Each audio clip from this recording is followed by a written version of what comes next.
Hello, Amina. What have you prepared for us for today? Hello, Estera, can you hear me? Yes, I can. I can. Okay, for today I've prepared the Beauty and the Beast. So I How hope, nice. That it's a fairy tale, a very famous fairy yeah. tale. So if, Hello. hello, Irina. Nice to see you again. Me too. If everyone is ready, then I'm going to start and tell you the story of the Beauty and the Beast. Once upon a time, in a far-off country, there lived a merchant who had been so fortunate in all his undertakings that was enormously rich. As he had 6 sons and 6 daughters, however, who were familiar to having everything they fancied, he didn't find he had a penny too much. But misfortunes befell them. One day their house caught fire and speedily burned to the ground, with all the splendid furniture, books, pictures, gold, silver, and precious goods it contained. The father suddenly lost every ship he had upon the sea, either by dint or pirates, shipwreck or fire. Then he heard that his clerks in distant countries, whom he had trusted entirely, had proved unfaithful, and at last from great wealth he fell into the severest poverty. All that he had left was a little house in a desolate place at least 100 leagues from the town, and to this he was forced to retreat.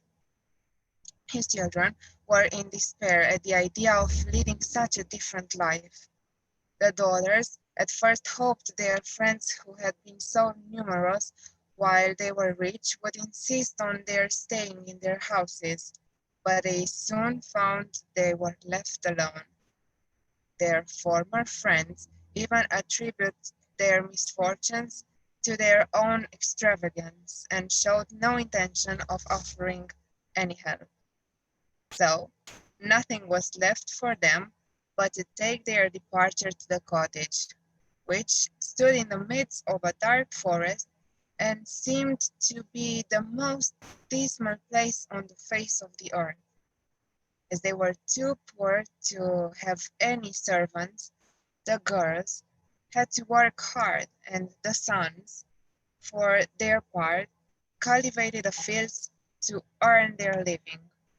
Roughly clothed and living in the simplest way, the girls regretted unceasingly the luxuries and amusements of their former life.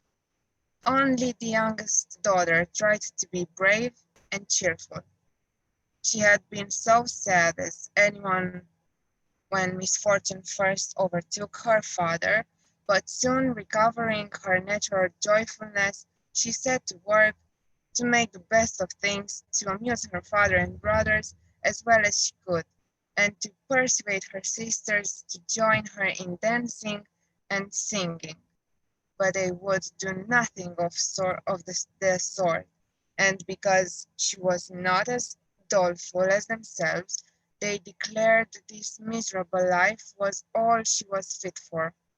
But she was really far prettier and cleverer than they were. Indeed, she was so lovely, she was always called Beauty. After 2 years, when they were all beginning to get used to their new life, their father received news that one of his ships, which he had believed lost, had come safely into port with a rich cargo.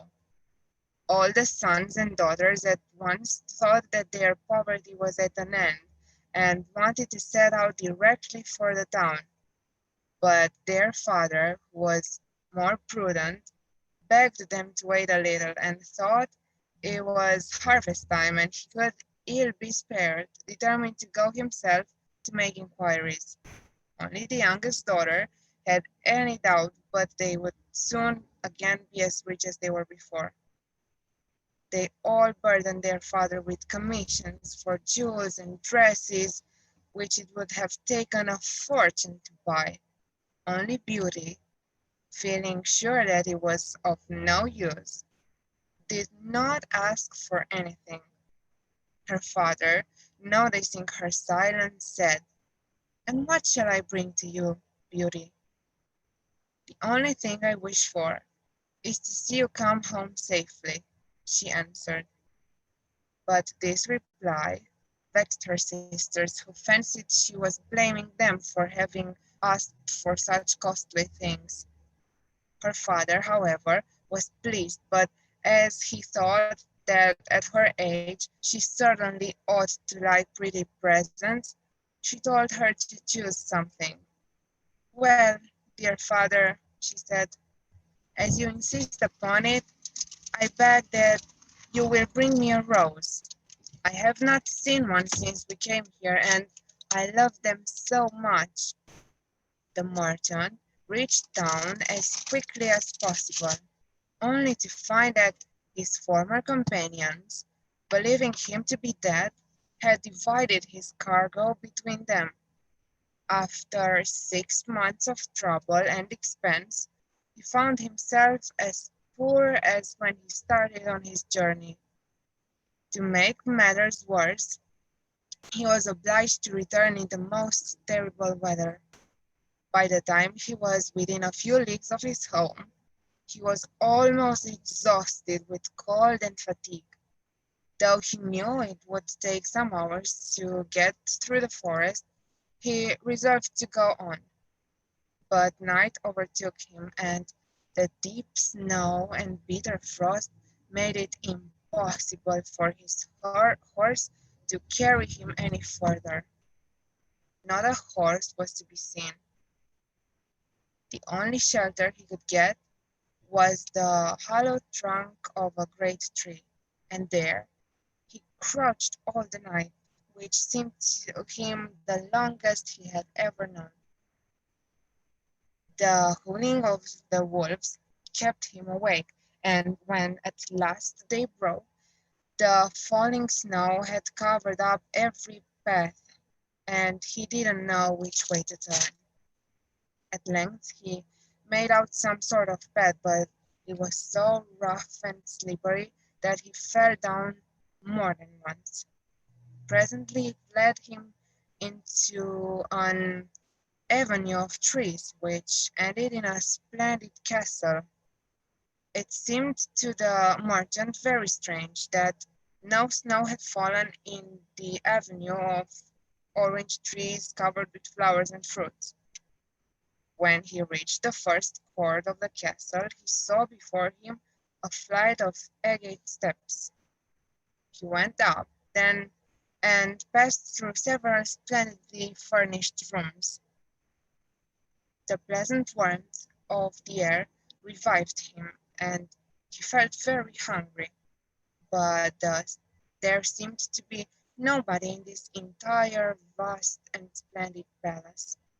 Deep silence reigned everywhere, and at last, tired of roaming through empty rooms and galleries, he stopped in a room smaller than the rest, where a clear fire was burning and a couch was drawn up cosily before it. Thinking this must be prepared for someone who was expected, he sat down to wait till he should come, and very soon fell into a sweet sleep. When his extreme hunger wakened him after several hours, he was still alone, but a little table with a good dinner on it had been drawn up close to him. He lost no time in beginning his meal, hoping he might soon thank his considerate host, whoever it might be. But no one appeared, and even another long sleep, from which he awoke completely refreshed, there was no sign of anybody, though a fresh meal of dainty cakes and fruit was prepared upon the little table at his elbow.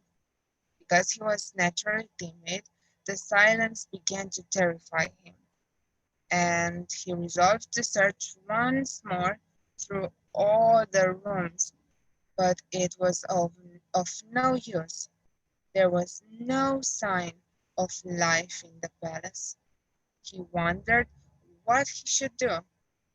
To amuse himself, he began pretending that all the treasures he saw were his own, and considering how he would divide them among his children. Then he went down into the garden and thought it was winter everywhere else. Here the sun shone, the birds sang, the flowers bloomed, and the air was soft and sweet. The merchant, in ecstasies with all he saw and heard, said to himself, "All this must be meant for me. I will go this minute and bring my children to share all these delights."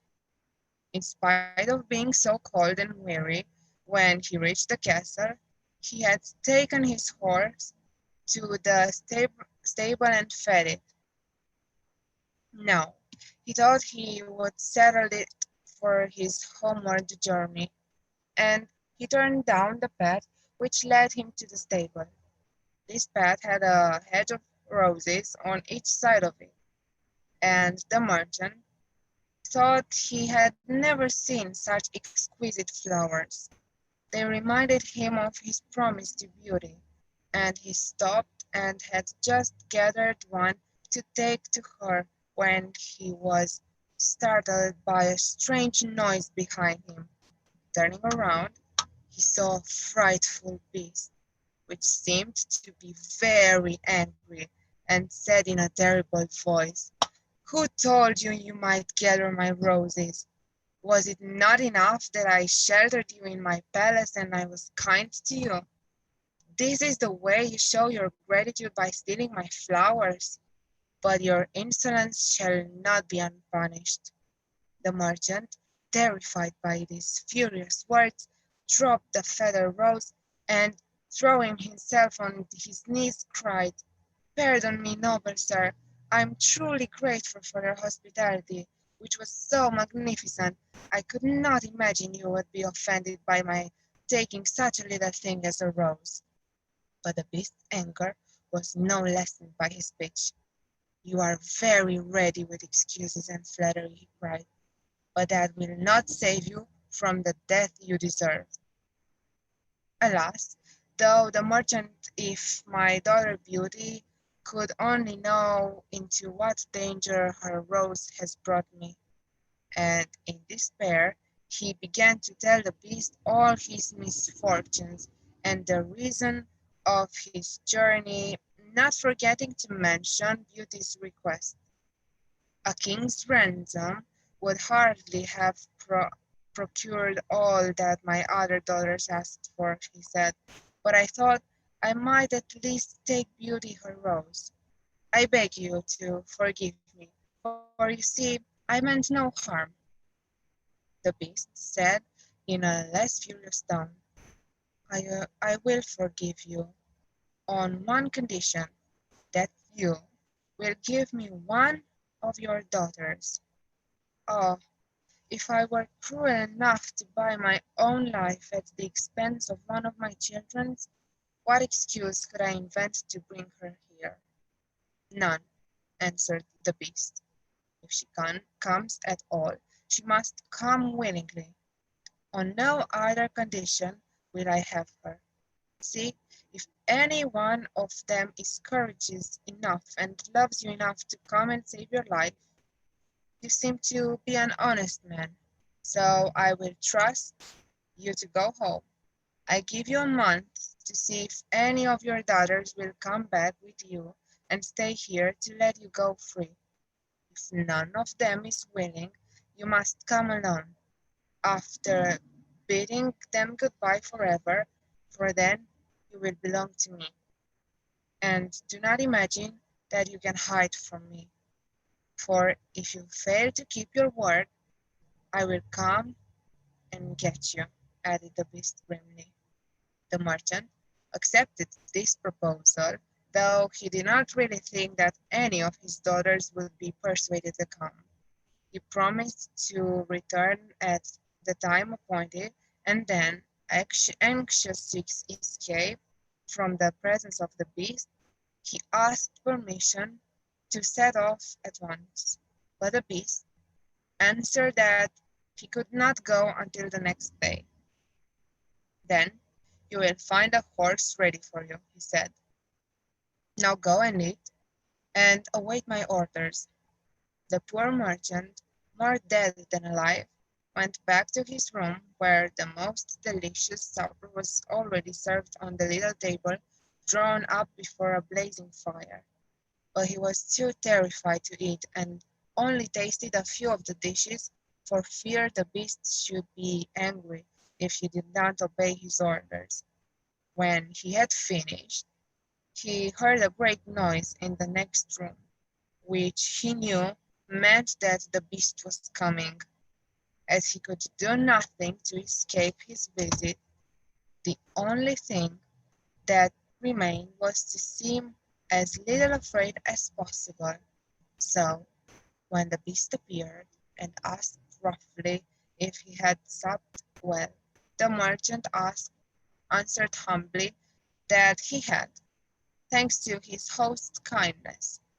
Then the beauty warned him to remember their agreement and to prepare his daughter exactly for what she had to expect. Do not get up tomorrow, he added, until you see the sun and hear a golden bell ring.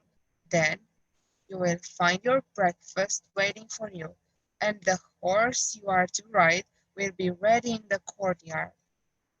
He will also bring you back again when you come with your daughter a month hence. Farewell, take a rose to Beauty, and remember your promise. The merchant lay down until the sun rose. Then, after breakfast, he went to gather Beauty's rose and mounted his horse, which carried him off so swiftly that in an instant he had lost sight of the palace. He was still wrapped in gloomy thoughts when the horse stopped before the door of his cottage. His sons and daughters, who had been uneasy at his long absence, rushed to meet him, eager to know the result of his journey, which, seeing him mounted upon a splendid horse and wrapped in a rich mantle, they supposed to be favorable. But he hid the truth from them at first, only saying sadly to Beauty as he gave her the rose, "Here is what you asked me to bring you. Little you know what it has cost."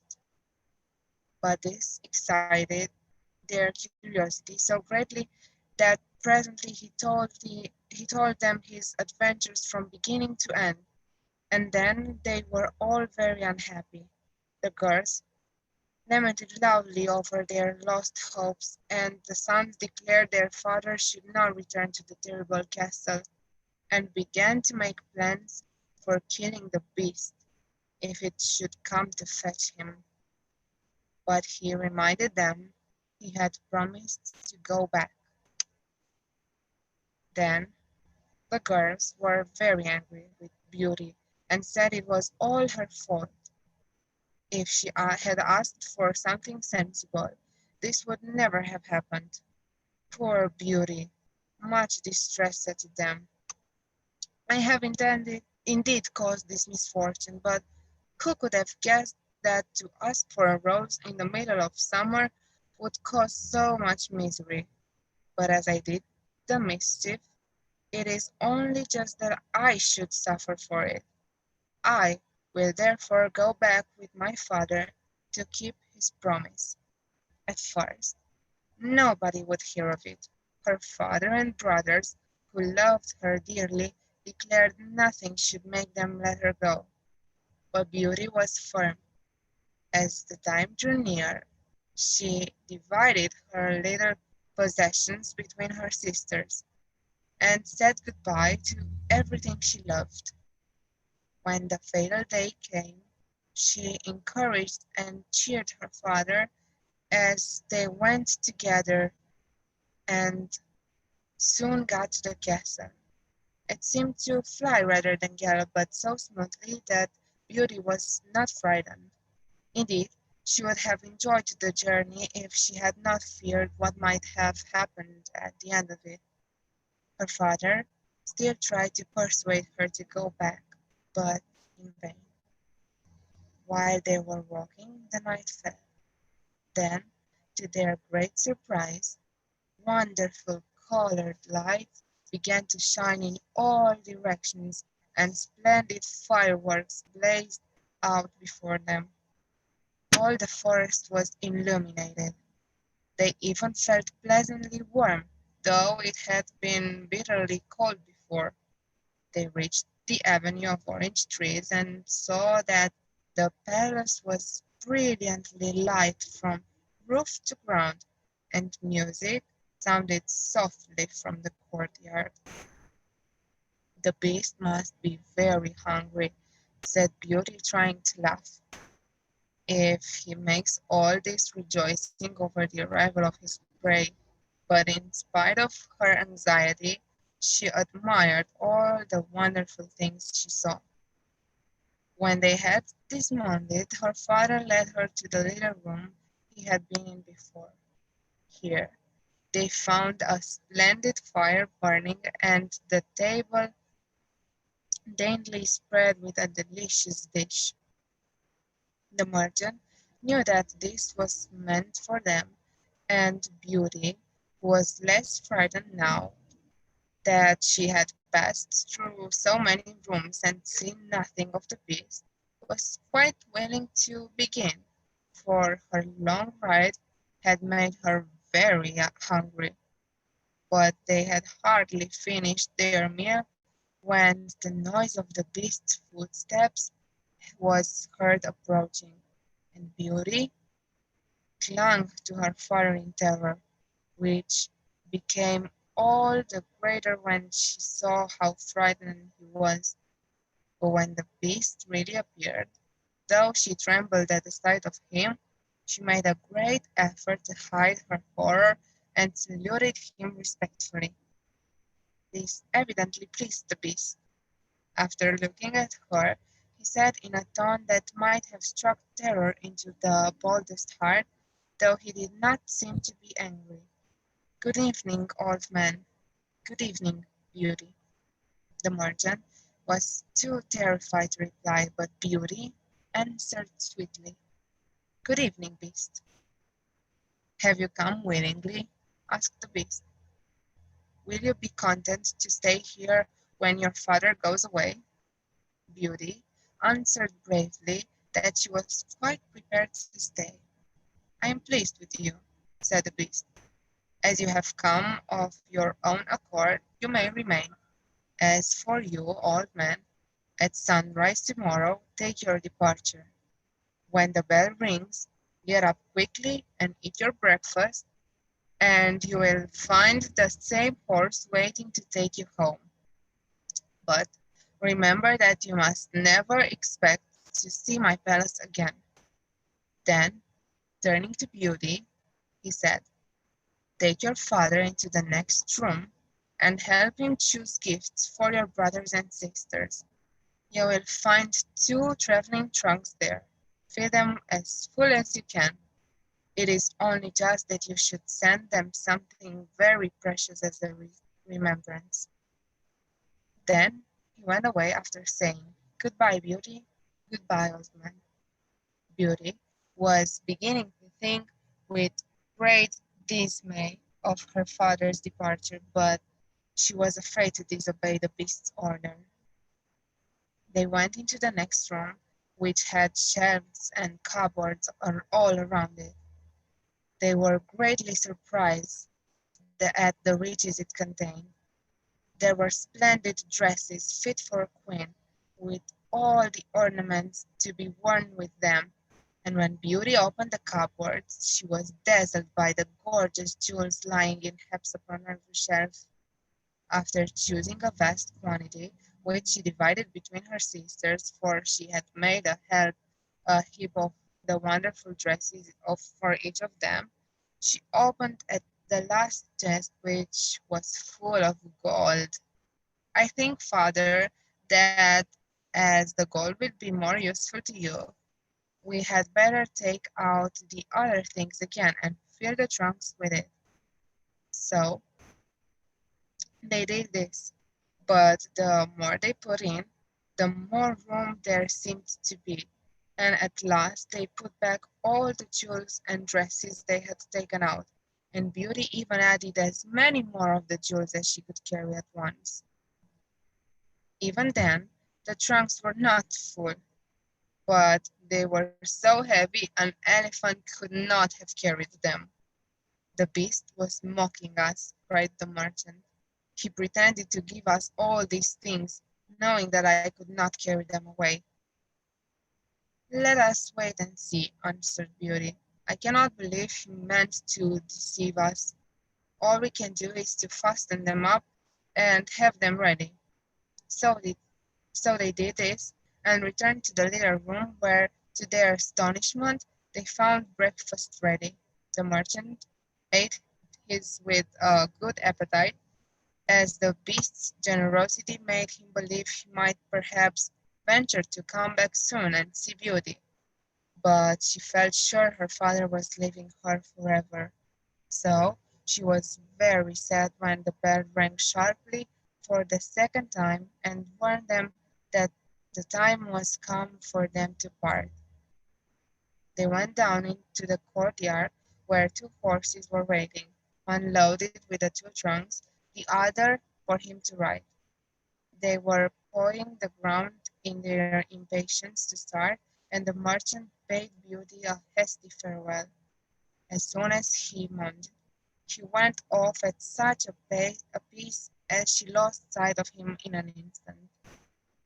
The Beauty began to cry and wandered sadly back to her own room, but she soon found she was very sleepy, and as she had nothing better to do, she lay down and instantly fell asleep. And then she dreamed she was walking by a brook bordered with trees and lamenting her sad fate, when a young prince, handsomer than anyone she has ever seen, and with a voice that went straight to her heart, came to and said to her, "Ah, Beauty, you are not so unfortunate as you suppose. Here you will be rewarded for all you have suffered elsewhere. Your every wish shall be gratified. Only try to find me out, no matter how I may be disguised, for I love you dearly, and in making me happy you will find your own happiness. Be as true-hearted as you are beautiful, and we shall have nothing left to wish for." "What can I do, Prince, to make you happy?" said Beauty. "Only be grateful," he answered, "and do not trust too much to your own eyes. Above all, do not desert me until you have saved me from my cruel misery." After this, she thought she found herself in a room with a stately and beautiful lady, who said to her, "Dear Beauty, try not to regret all you have left behind you. You are destined for a better fate. Only do not yourself be deceived by appearances." Beauty found her dreams so interesting that she was in no hurry to awake, but presently the clock roused and called her name softly 12 times. Then she rose and found her dressing table set out with everything she could possibly want, and when her toilet was finished, she found dinner waiting in the next room. But dinner does not take very long when one is alone, and very soon she sat down cosily in the corner of a sofa and began to think about the charming prince she had seen in her dreams. "He said I could make him happy," said Beauty to herself. "It seems then that his horrible beast keeps him a prisoner. How can I set him free?" So she began to explore some of the many rooms of the palace. The first she entered was lined with mirrors. Beauty saw herself reflected on every side, and thought she had never seen such a charming room. Then a bracelet which was hanging from a chandelier caught her eye, and on taking it down, she was greatly surprised to find that it held a portrait of her unknown admirer. Tearing herself away from the portrait, she passed into a room which contained every musical instrument under the sun, and there she amused herself for a long while in trying them and singing until she was tired. The next room was the library, and she saw everything she had ever wanted to read, as well as everything she had read. By this time it was growing dusk, and wax candles in diamond and ruby candlesticks lit themselves in every room. Beauty found her supper served just at the time she preferred to have it, but she did not see anyone or hear a sound. Presently she heard the beast coming and wondered trembling if he meant to eat her now. However, he did not seem at all ferocious and only said, "Good evening, Beauty." She answered cheerfully and managed to conceal her terror. Beauty began to think the beast was not nearly so terrible as she had supposed at first. Then he rose to leave her and said in his gruff voice, "Do you love me, Beauty? Will you marry me? Oh, what shall I say? Say yes or no without fear." "Oh no, beast," said Beauty hastily, "since you will not, good night, Beauty." As she answered, "Good night, beast," very glad to find her refusal had not provoked him. She thought he came and said, "Ah, Beauty, why are you so unkind to me? I fear I am fated to be unhappy for many a long day still." Then her dreams changed, but the charming prince figured them all out. She decided to amuse herself in the garden next morning, for the sun shone and all the fountains were playing. She was astonished to find that every place was familiar to her. That made her think more than ever the beast must keep the prince a prisoner. When she was tired, she went back to the palace and found a new room, full of materials of every kind of work, ribbons to make into bows and silk to work into flowers. There was an aviary full of rare birds, which were so tame they flew to Beauty as soon as they saw her and perched upon her shoulders and her head. "Pretty little creatures," she said, "how I wish your cage was near my room, that I might often hear you sing." There were more birds in a room farther on, parrots and all kinds of birds greeted Beauty by her name. Indeed, she found them so entertaining that she took one or two back to her room. The beast paid her his usual visit and asked the same questions as before, and then, with a gruff good night, he took his departure, and Beauty went to bed to dream of her mysterious prince once again. The day passed swiftly in different amusements, and after a while Beauty found another strange thing in the palace, which often pleased her when she was tired of being alone. There was one room which she had not noticed particularly. It was empty, except that under each of the windows stood a very comfortable chair. The first time she had looked out of the window, it seemed the black curtain prevented her from seeing anything outside. After that, she tried the other 7 windows in turn, and there was some new and surprising entertainment to be seen from each of them, so Beauty never could feel lonely any more. Every evening after dinner the beast came to see her, and always before saying good night asked her in a terrible voice, "Will you marry me?" And it seemed to Beauty now she has understood him better that when she said "No, beast," He went away quite sad. Her happy dreams of the handsome young prince made her forget the poor beast, and the only thing that disturbed her was being told to distrust appearances, to let her heart guide her, not her eyes. So everything went on for a little time, until at last, happy as she was, Beauty began to long for the sight of her father and her brothers and sisters.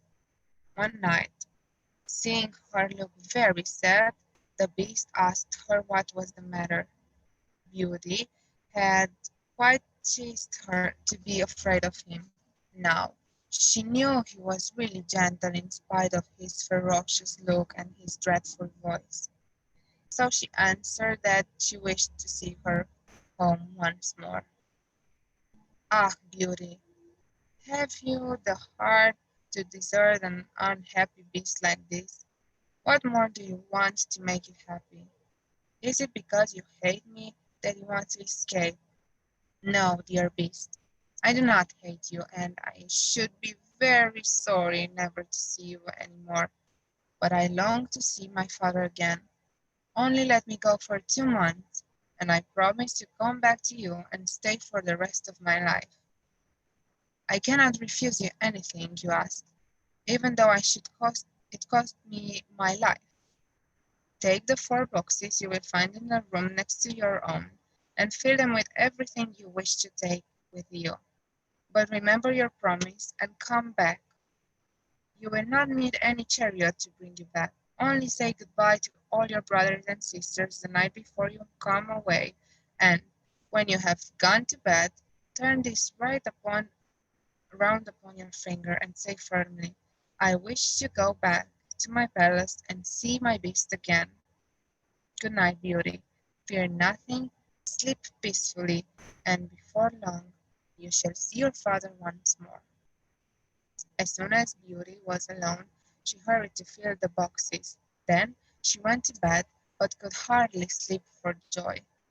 When at last she began to dream of her beloved prince, she was grieved to see him stretching upon a grassy bank and asked himself, what is the matter? But he looked at her reproachfully and said, how can you ask me, cruel one? Are you not leaving me to my death, perhaps? Ah, don't be so sorrowful. I'm only going to assure my father that I am safe and happy. I've promised the beast faithfully I will come back, and he would die to grief if I did not keep my word. What would the matter to you? Surely you would not care. Indeed, I should be ungrateful if I did not care for such a kind beast. I would die to save him from pain. I assure you, it is not his fault he is so ugly. Just then, a strange sound woke her. Someone was sparking not very far away, and opening her eyes, she found herself in a room she had never seen before, which was certainly not as splendid as those she had seen in Beast's palace. Where could she be?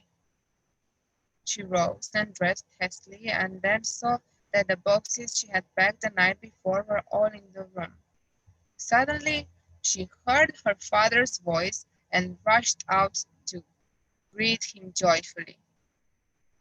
Her brothers and sisters were astonished at her appearance, for they had never expected to see her again. But when they heard that she only came to be with them for a short time, and then she must go back to the beast forever, they lamented loudly. Then Beauty asked her father what he thought her strange dreams meant, and why the prince constantly begged her not to trust appearances. After much consideration, he answered, you tell me that beast, frightful as he is, loves you dearly and deserves your love with gratitude for his gentleness and kindness. I think the prince must mean you to understand you ought to reward him by doing as he wishes in spite of his ugliness. Beauty could not help seeing that this seemed possible. At any rate, for 2 months she need not decide but could enjoy herself with her sisters. But though they were rich now and lived in the town again and had plenty of friends, Beauty found that nothing amused her very much. Every day when she rose, she meant to say it at night, and when night came, she put it off again until at last she had a miserable dream which helped her to make up her mind.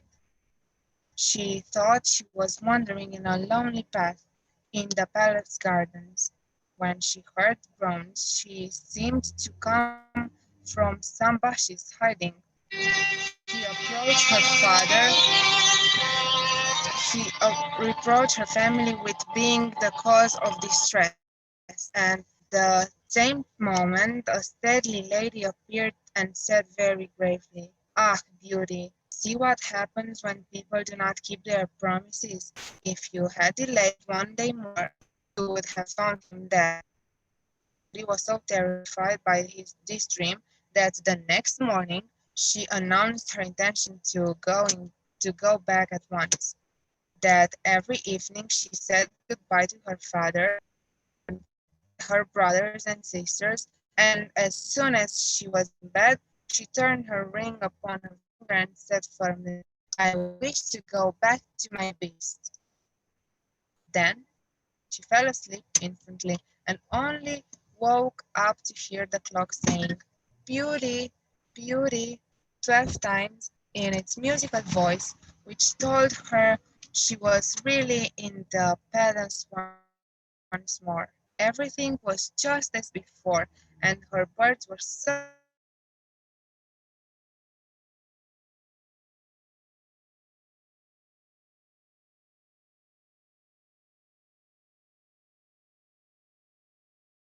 glad to see her again. But Beauty thought she had never known such a long day. She was so anxious to see the beast time would never come. But when it came, no beast appeared. At last, quite tired, she stopped for a minute's rest and saw that she was standing opposite to a shady path she had never seen before. She rushed down it, and sure enough, there was the cave, and in it lay the beast, asleep. So Beauty thought. Quite glad to have found him, she ran up and stroked his head, but to her horror, he did not open or move her eyes. "Oh, he is dead, and it is all my fault," cried Beauty. But then, looking at him again, she fancied he still breathed. Hastily fetched some water from the nearest fountain and sprinkled it all over his face, and to her great delight, he began to revive. "Oh, beast, how you scared me! I never knew how much I loved you, until just now, when I feared I was too late to save your life. Can you really love such an ugly creature as I am? Ah, Beauty, you came only just in time. I was dying because I thought you had forgotten your promise. But go back now and rest. I shall see you again by and by." Beauty, who had half expected he would be angry with her, was reassured by his gentle voice and went back to the palace. And later the beast came in as usual and talked about the time she had spent with her father, asking if she had enjoyed herself. Beauty quite enjoyed telling him all that had happened to her. When at last the time came for him to go, he asked again, as he asked before, "Beauty, will you marry me?" And what do you think the Beauty answered? She said, "Yes, dear Beast." As she spoke, a blaze of light sprang out before the windows of the palace. Fireworks sizzled and guns banged, and across the avenue of orange trees, in letters all made of fireflies, was written, "Long live the prince and his bride." Turning to ask the beast what it could all mean, Beauty found he had disappeared, and in his place stood her long-loved prince. At the same moment, the wheels of a chariot were heard upon the terrace. and two ladies entered the room. One of them Beauty recognized as the stately lady she had seen in her dreams. Well, Queen, this is Beauty, who has had the courage to rescue your son from the terrible enchantment. They love each other, and only with your consent to their marriage is waiting to make them perfectly happy. I consent with all my heart, cried the queen. How can I ever thank you enough, charming girl, for having restored my dear son to his natural form? And then she tenderly embraced Beauty and the prince, who had meanwhile been greeting the fairy and receiving her congratulations. Now, said the fairy to Beauty, I suppose you would like me to send for all your brothers and sisters to dance at your wedding. And so she did, and the marriage was celebrated the very next day with the utmost splendor, and Beauty and the prince lived happily ever after. And that's the end of our story. But as usual, I've prepared a pronunciation exercise, and I'm going to share my screen in just a minute. Did you enjoy the story, kids?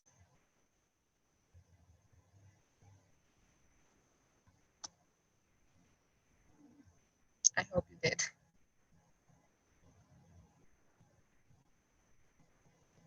Can you see my screen? Yes.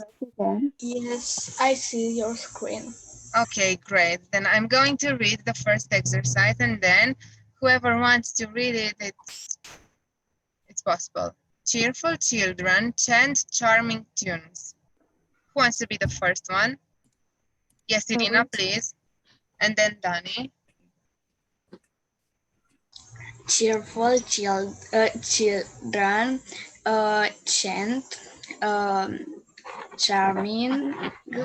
tunes. Tunes, charming tunes. Let's try again. Okay. Cheerful children chant charming charming tunes. Great, excellent. Thank you, Irina. Dani, Yes. Cheerful children chant charming tunes. excellent. Is there anyone else who wants to read it? No. Okay, I have one more. It's a bit more complicated. If you notice this notice, you will notice that this notice is not worth noticing. Who wants to be the first one? You can say, yes, please, Danny. If you notice this notice, you will notice that this notice is not worth noticing. Great, excellent. Thank you very much. Yes, Irina? If you notice this notice, you will notice that this notice is not worth noticing. Excellent. Thank you very much. And I have a part from a song from the musical, because The Beauty and the Beast is also a movie, and you should watch it because it's really nice. And I'm going to read it, and then one of you or two, or maybe all of you, if you want to read it again. How does a moment last forever? How can a story never die? It is love we must hold on to, never easy, but we try. Sometimes our happiness is captured. Somehow a time and place stands still. Love lives on inside our hearts and always will. Who wants to read it? Yes, Irina, please. How does a moment last forever? How can a story never die? It is love we must all hold on to. Never easy, but we try. Sometimes your happiness is captured Captured. somehow. A time and place stand still. Love life on inside your heart and always will. Do you understand all the words here, Irina? Uh, no. What words don't you understand? um, um, I can translate to you in Romanian if you'd like to okay. understand.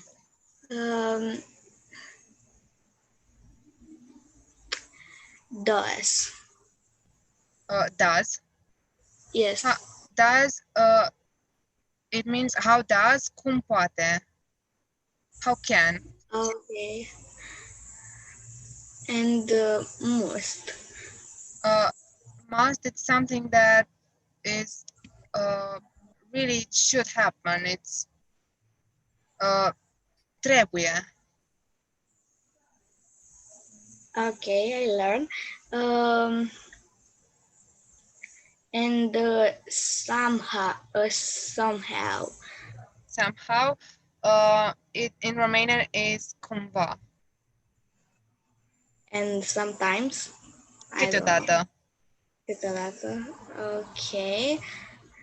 And inside is în interior. Exactly. And do you know the antonym for inside? Poți să The spui pe românește? The opposite for it. Inside. Say it in Romanian and then I'll say it in English and you'll repeat the pair. În interior. And the antonym, antonimul?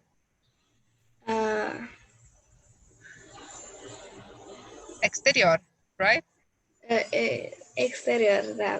Which is outside in English. Inside, outside. That's the pair. Outside, inside, Okay. Okay, great. Dani, do you want to read it? Yes. How does a moment last forever? How can a story never die? It is love we must hold on to, never easy, but we try. Sometimes our happiness is captured. Somehow a time and place stands still. Love lives on inside our hearts and always will. Great, excellent. And the last thing I want to tell you is that for the next, not tomorrow, for next Monday, I've prepared you an exercise and you will receive this rose and you must do everything that you can to help the rose live. So each day from now on and up until next Monday, you should write a thing that you can do to love yourself, to love the others, and to love the earth. And then you should color the rose and send us back a picture of it. What do you say? Can you do that for the next Monday? Amina, So, I have a question. what? What is onto? Onto, trebuie să ținem de acel ceva, de ar veni. Să ținem?